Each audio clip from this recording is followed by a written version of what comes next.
Hello, my name is Michelle Morand. I am a precision cancer medicine educator and advocate, and I am here with precision cancer medicine research specialist Alexander Rolland. Hi Alex. Yeah, he has prepared a video for you, a little presentation for anybody who is newly diagnosed with stage 3 or 4 high-grade ovarian cancer. There's a new treatment combination that is providing great benefits over current standard of care. So we're going to tell you about it, and then we're going to help you figure out how to get it. Go ahead, Alex. Tell us all about it. Yeah, this is the latest in the combination therapy for high-grade ovarian serous carcinomas. A lot of women, do get diagnosed with stage 3 or 4 as their initial diagnosis because often, the problems and the pains and the issues that happen with women on a regular basis are kind of, used as an excuse to ignore further testing for ovarian cancers. It's So, all chalked up to hormones or, yeah, yeah, exactly. women's bodies as, yeah. Yes. So if you do have any concerns, go out and get that PET CT. It'll be a game changer. But this is a brand new approach. Well, it's not brand new. We've been watching it for quite some time now. But it really speaks to the synergy of why it's so important to hit cancer hard early on with a large combination of drugs that target various pathways to reduce the heterogeneity that will eventually happen if you treat with single agents. Okay, so the standard of care for grade 3 and 4 high-grade ovarian serous carcinoma is typically a combination of two chemotherapy drugs, carboplatin, which is a platinum-based drug, and paclitaxel, which is a taxane. And then they typically offer a monoclonal antibody or targeted therapy called Avastin or bevacizumab, and then they follow up with Avastin maintenance therapy. So in other words, that's given to prevent the cancer from coming back. The previous data is kind of all over the place, but typically in this setting, the median progression-free survival, which is the amount of time that has passed when 50% of the patients in a clinical trial had their disease return, is on average about 13 to 14 months. Now, that does increase if you have HRD deficiency, but we'll talk about that a little later. So in this trial, the duo NGOT ovarian 4/6 and the GOG, they looked at patients stage 3 or 4 high-grade ovarian cancer who did not have a BRCA mutation, and that's important. So a BRCA mutation, as you probably know, means that you have HRD deficiency, and therefore Parp inhibitors could be a benefit for you. These women did not have the BRCA mutation, so they wouldn't have been typically given a Parp inhibitor in this context. So they had 3 different treatment arms. The first arm was standard chemo, and that was with carboplatin, paclitaxel, and bevacizumab, followed by bevacizumab maintenance. The second arm was carboplatin, paclitaxel, bevacizumab, and the immune therapy drug Durvalumab, followed by bevacizumab and Durvalumab maintenance. And then the third arm was carboplatin, paclitaxel, bevacizumab, and Durvalumab, followed by all 3 drugs, bevacizumab, Durvalumab, and Olaparib maintenance. Remember, these women did not have a BRCA mutation. A little bit about these drugs. Durvalumab was first approved 2017. It's a class of drugs called a PD-1 inhibitor. It targets the programmed Death-1 signaling cascade, and it ends up in activating T cells, CD8 positive T cells against the tumor. Olaparib is a drug first approved back in 2014. It's a class of drugs called a Parp inhibitor. They're effective in cancers that have deficiency in a certain type of DNA repair called homologous recombination. Basically, what homologous recombination is it's a way that our cells can repair certain types of DNA damage. And it is an important pathway. If that pathway is not working, then the Parp pathway takes over. Now, you're probably asking, why would we want to use a drug that causes or prevents our cells from fixing themselves? But a lot of chemotherapy and radiation works by damaging DNA to the point where it's not repairable in the tumor cells.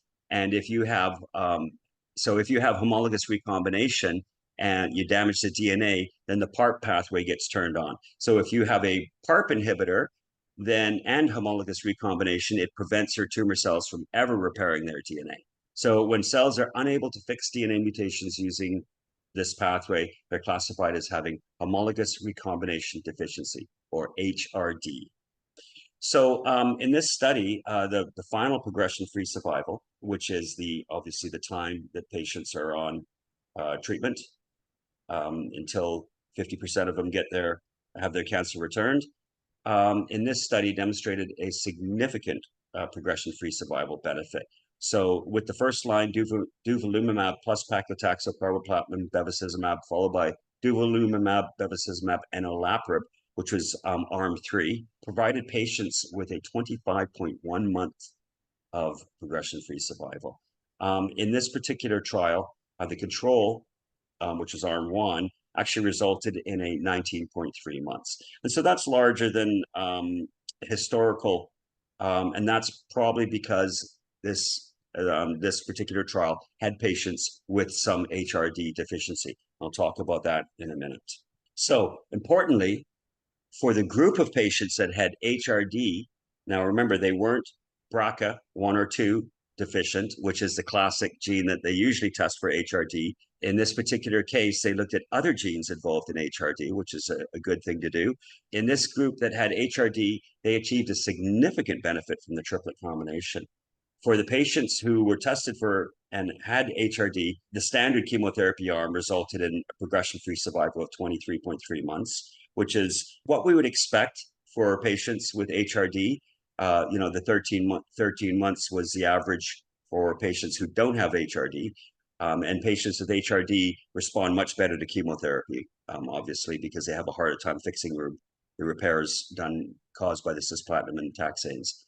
However, the addition of the Durvalumab and Olaparib to this combination, so by adding 2 drugs, they boosted the progression-free survival to 45.1 months. This is the longest that we have ever seen in this setting.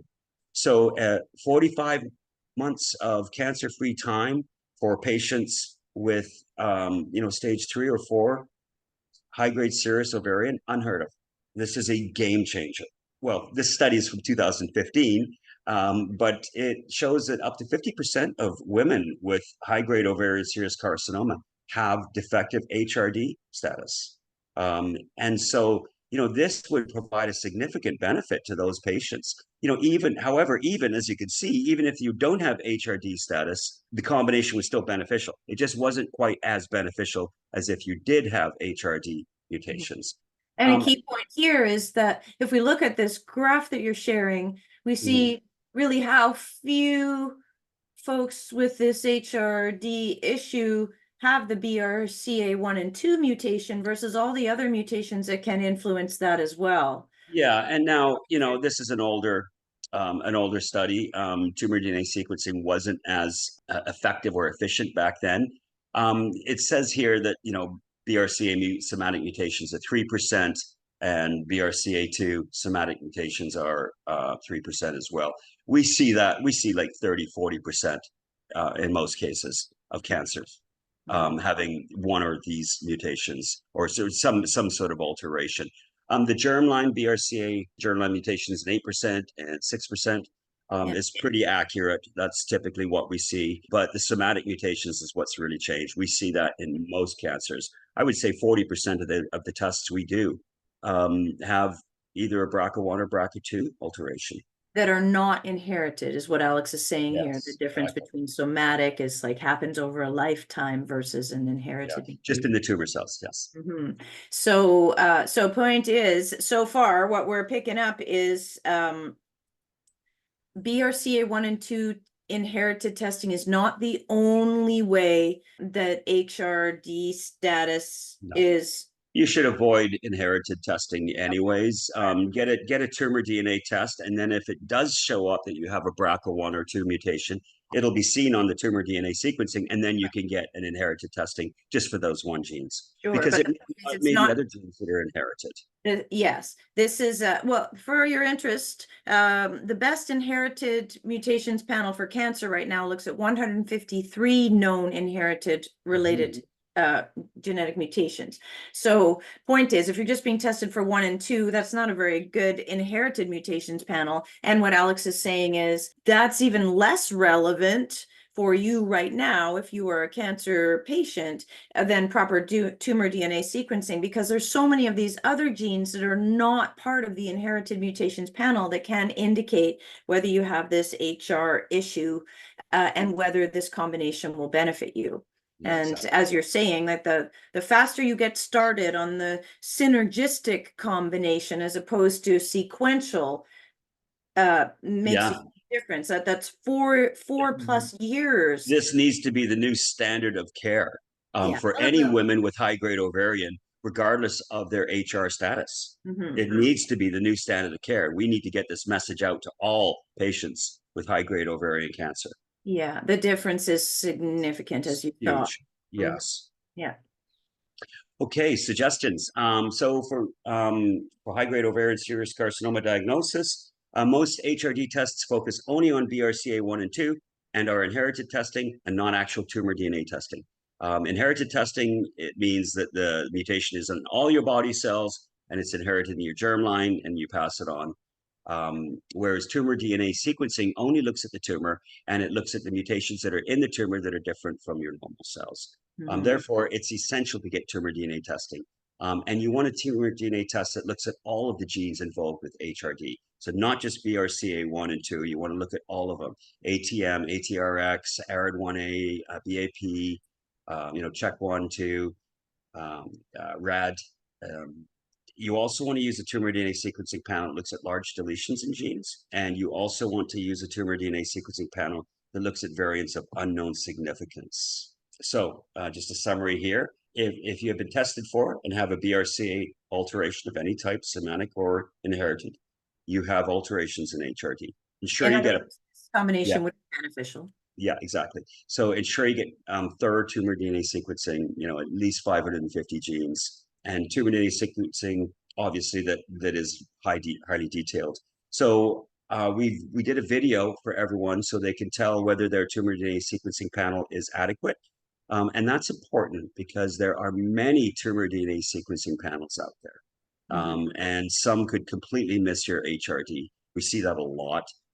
So you want to use the right test. And often the doctors do not know how to pick which test to use for HRD testing. And so it's important that you understand this. And so we have this link here to our video on how to tell if it's a good tumor DNA sequencing panel. Yeah, okay. Because that's one of the hardest conversations for me to have, frankly, is when people reach out and they're, heading into late stage and they say, but I got tumor DNA sequencing, and then we have a look and we see, wow, that was a very small panel or a very poor quality test. And and they've been trying to get proper treatment based on poor data, frankly. And significant opportunities have been missed, and then they either have to pay again for another better test, or we try to hobble along with that data.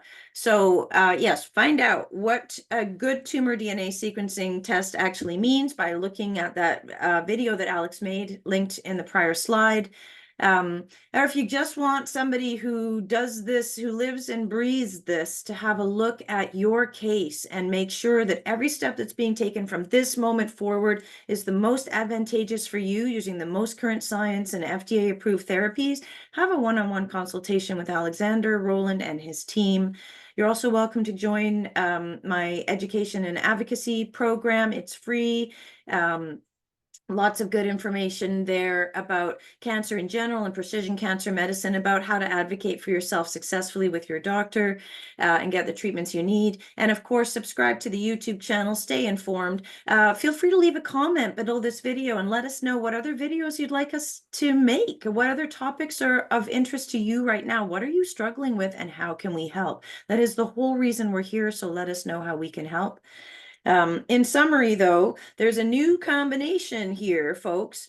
that is more than doubling survival. And what we always say here is the new therapies are coming out so rapidly. What we're really working to achieve, if we can't identify a treatment combination that's going to put you into long-standing remission, a close second best is something that's going to give you good quality of life while you're on the treatment and is going to give you lots more time, so that as new treatments and new opportunities are coming out, you can then move on to those and have an even better outcome. So there's so much benefit, whatever stage you are, to finding out what's really causing your cancer, what's driving it, and what treatments are going to benefit you most, and making sure you have the data you need to advocate successfully with your doctor for something that they wouldn't otherwise know to do for you. And that's everything that we're about, hey? Yes. And also definitely if you have high-grade ovarian cancer, provide this video to your doctor, because we need to get the information out much quicker than it's getting out right now. Yeah, it takes a long time for these things. I mean, you saw some of the approval dates for some of these treatments are like decades old, These drugs literally. are available. Yeah, they're out there, they're around. There's no question as to whether they're beneficial. It's just the system is slow. So if we can help you help your doctor get on board faster, not only are we helping you, but we're helping all the folks that come after you. And that's the mission here, is to make sure everybody gets the best care from the start and all the way through. All right, thanks for watching. Take care. Take care.